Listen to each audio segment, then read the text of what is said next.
Hi, I'm standing on a mountain in Kyoto.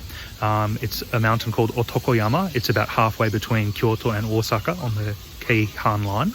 And behind me there is some bamboo, and this is some very special bamboo.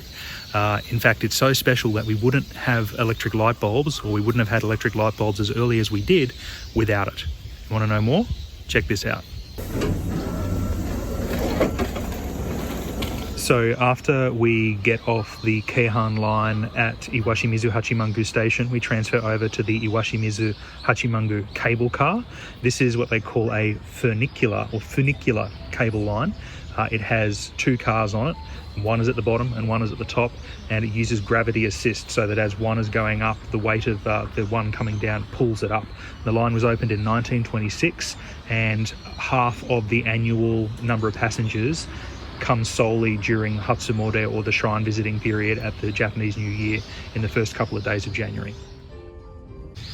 So this is the memorial to Thomas Edison, and the story goes that in 1878, when he was developing the electric light bulb, they needed something for the filament. That's the wire that goes across between the two things where the electricity is converted into light and heat energy. And he tried all kinds of things.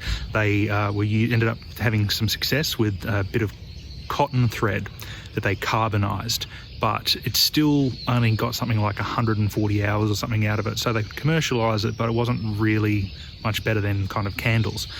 However, he then was starting to look for all these kind of different materials.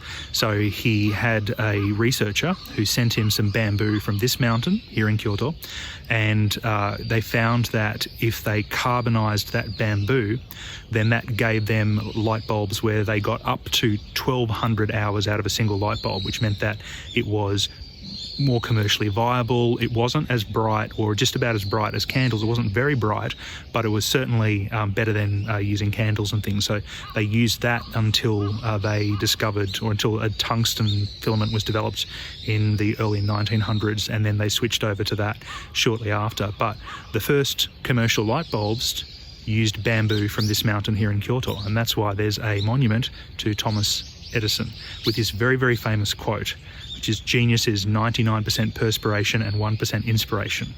And in fact, when you go and pray at a shrine, one of the ways that you can pray is you buy a little votive tablet. It's called an emma in Japanese, and the ones which they sell here at Iwashimizu Hachimangu have Edison's famous quote on one side and a space for you to write your message, and on the other side they have Edison. So this is a place where people come to pray for academic success and to get into their colleges and things like that. One of the things I really love is that there's an electric vehicle charging point in front of the Thomas Edison Memorial, which seems quite fitting, really. I hope you found this video interesting, and I'll see you in the next one.